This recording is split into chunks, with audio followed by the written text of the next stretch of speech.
From the CyberHub bunker and studio, you're tuning in to the CyberHub Podcast. And now for your host and CISO, James Azar. Well, good morning, security gang. Welcome back to the show. We started a live stream. I'm going to have to delete it. This is the new one. I do apologize. We had an interruption in service. Our stream went out. We had to restart all of our equipment here to get it going again. So I do apologize. We've got a packed show. I'm not going to bore you with the coffee cup cheers. We've already done it the first time around. I'm just going to get right into this morning's news, and we're going to go right into it where I think what we were able to see from the first live stream is this story actually made it, and even the second one did, but the last ones did not.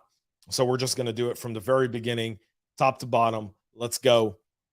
CISO yesterday issued a warning around the critical Oracle Fusion middleware vulnerability that was patched in January of this year and is now being exploited in attacks. The security hole track, the CVE 2021-35587, impacted Oracle Access Manager, essentially the Oracle single sign-on solution. It impacts organizations like VMware, Huawei, and Qualcomm.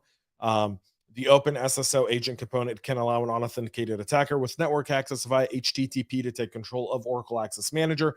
A patch was announced in January, and now we're seeing that those unpatched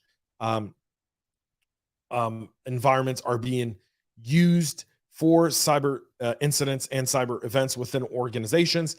And CISO has raised the alarm, saying we're seeing these being exploited in the wild. We're seeing them being taken advantage of. If you haven't patched it from January, it's now November. So 10 months that you've had to patch this, make sure you get it done now. Fortinet has had its issues with a lot of different vulnerabilities. This one, however, is now seeing the real impact of these types of vulnerabilities. So we know that when there's a vulnerability disclosed within 15, 20 minutes, there's already threat actors scanning, trying to get initial access. These initial access brokers then sell that to other parties who want to launch a specific cyber event against an organization. CVE 2022-40684, which impacted FortiOS, FortiProxy, and FortiSwitch Manager products. The vulnerability was publicly disclosed in early October when it was already being exploited in attacks. The issue is an authentication bypass that allows a remote attacker to use specially crafted HTTP or HTTPS requests to perform unauthorized operations on vulnerable appliances admin interfaces. Essentially, the security defects itself provides the attacker with admin access to SSH on the target appliance, allowing the attacker to update or add a valid public SSH key. And that's how you gain persistence, right? By the time you patch it, most organizations, most of the time, they patch. They don't really look at the logs. They don't think people have had enough time. But we really have to turn off that switch in our head that says, no way someone could have already put a backdoor in. I patched it. It should be okay. Patching makes sure no one else can take advantage of it in most cases. It doesn't tell you if someone did take advantage of it from that time period to the time you patched it.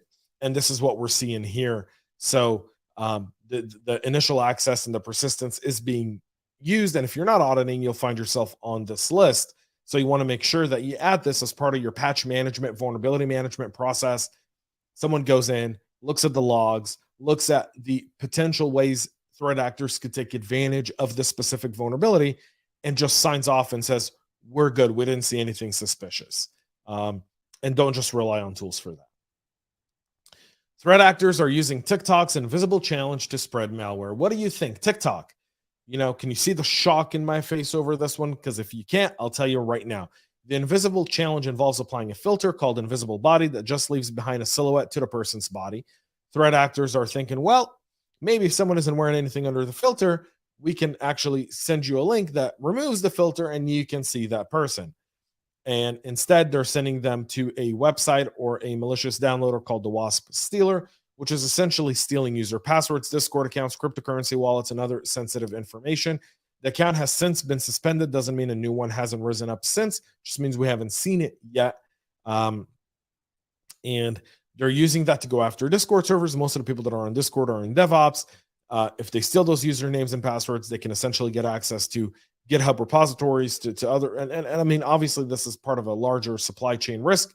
There's no reason why any organization should allow TikTok on any device that has company information on it, period. should just be a rule.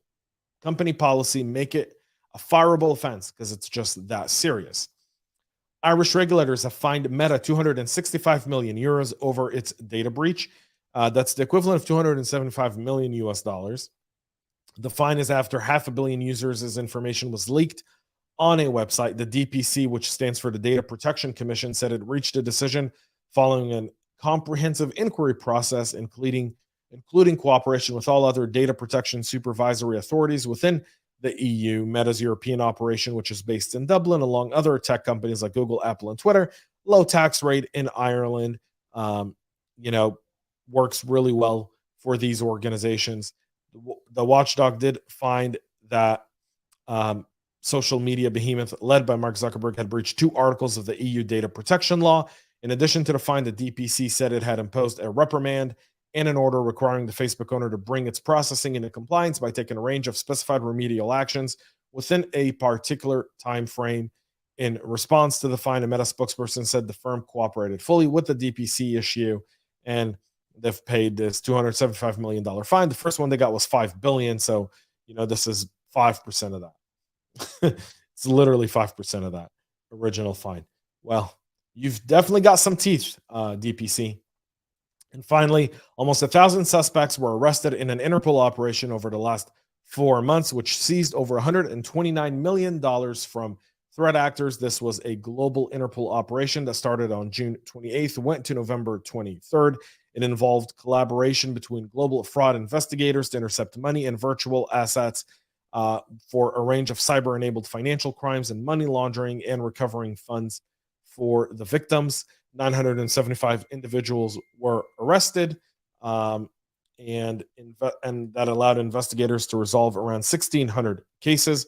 Almost 2,800 banks and virtual asset accounts linked to the investigation were blocked. Several fugitives were captured as well. 2 South Koreans with a red notice by Interpol were arrested in Greece and Italy after they embezzled around 28 million euros from 2,000 Korean victims, and posing as an investment opportunity, promising attractive returns. The scheme exploited social media chat rooms to promote FutureNet, a large-scale international pyramid scheme which attracted investors via word-to-mouth between 2016 and 2020. So good job for Interpol.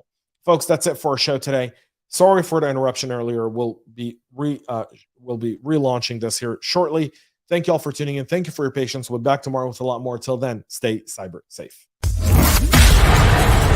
We love feedback, so make sure to connect with us on social media and subscribe to our podcast on your favorite podcast listening platform.